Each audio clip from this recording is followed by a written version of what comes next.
Sveiki, šiandieną norėčiau pakalbėti apie tai, kodėl kartais nutinka taip, jog tėvai sako, aš tikrai stengiuosi vaikui aiškinti, ir nežinau, sako, įdedu daug jėgų, tikrai daug kartų pasakau, tačiau vaikas vis tiek, nesupranta, ar jisai nenori suprasti, tad, kaip suprasti, kodėl taip yra ir, kurgi yra ta mūsų, nesusikalbėjimo priežastis.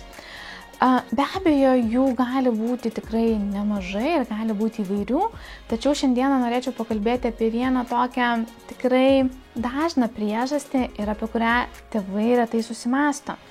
Tai yra tai, jog suaugę žmonės dažnai kalba per daug abstrakčiai ir vaikas pagal savo suvokimo ir mąstymo raidą, jisai tiesiog to negali suprasti.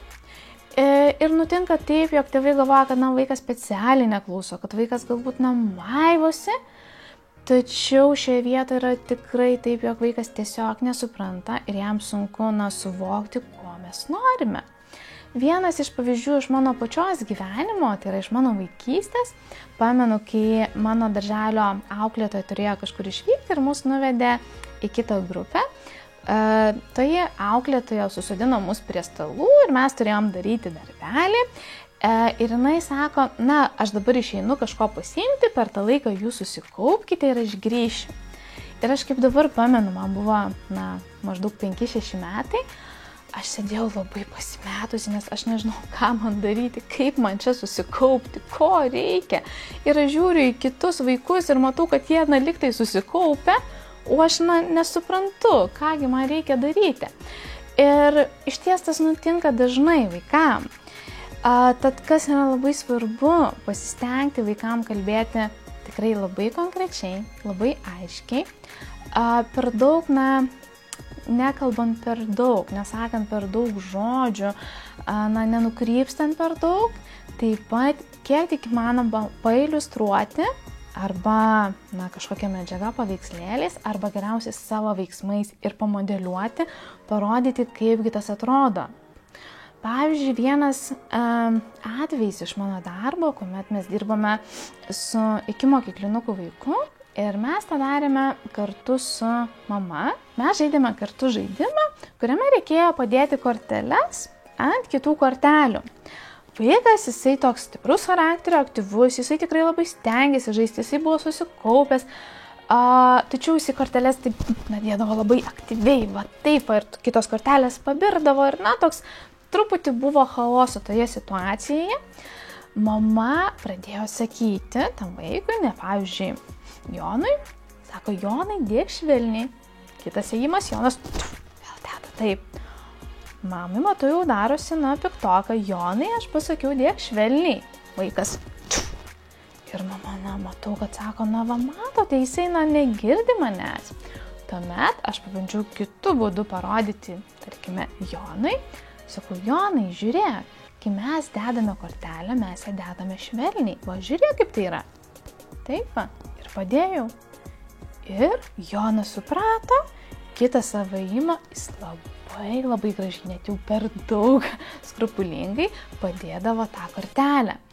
Tad tai yra maža situacija, visgi jinai iliustruoja, kaip reikėtų pateikti informaciją vaikams.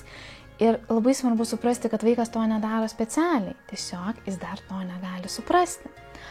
Galime panagrinėti kitą situaciją, tarkime, antrokę mergaitę, iš kurios vaikai kartais pasityčia.